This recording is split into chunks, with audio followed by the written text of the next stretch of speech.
मुल्क जे वॾनि सफ़ारी पार्कनि में शुमार थींदड़ अनवर साईं सफ़ारी पार्क घोटकी घटि वसाइल सबबि बेलाभ बणियल आहे। सवें एकड़नि ते मुश्तमिल अनवर साईं सफ़ारी पार्क में केतिरा ई नायाब जानवर ऐं पखी मौजूद आहिनि, जंहिं में ख़तरनाक मांगर मछ पिणु शामिल आहिनि।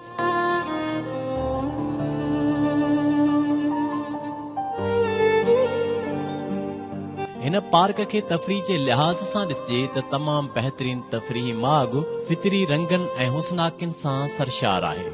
पार्क में नसब मुनफरिद झूला, टिघा टावर मौजूद आहिनि, जिन ते चढ़ी समूरो फितरी मंज़र ॾिसी पसी सघिजे थो।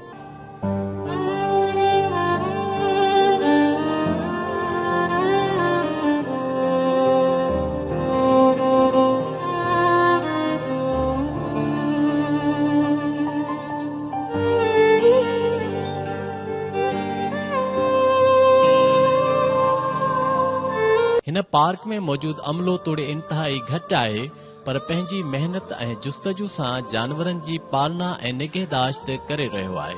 पार्क जी तोसी तरक़ी लाइ का ख़ासि अहम वॾी बजट मुक़रर नाहे, पर महदूद बजट जो कांटो बि रुकियल आहे, जंहिं सबबि पार्क जी तरक़ी जे घड़ियाल जा कांटा बि रुकियल नज़र अचनि था।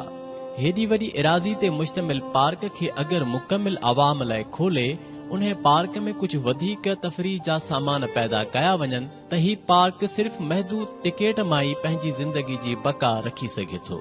हिकु तरफ़ अनवर साईं सफ़ारी पार्क तफ़रीह जो बहितरीन माॻ आहे, त ॿिए पासे ही घाटा वण ॿूटा माहौल लाइ बि साज़गार आहिनि, छो त घोटकी में तमामु वॾा सनती इदारा मौजूद आहिनि, जन जी दहशत दूंहों माहौल खे आबादी खे गर्द आलूद बनाए रहियो आहे। ही वण टिण साफ़ माहौल मौसमी तब्दीलियुनि में पिणु अहम किरदार अदा कनि था, पर सरकार समेत मक़ामी सनती इदारा हर साल अरबें रुपया जारी कनि था, पर हिन पार्क लाइ का संजीदगी कान थी नज़र अचे।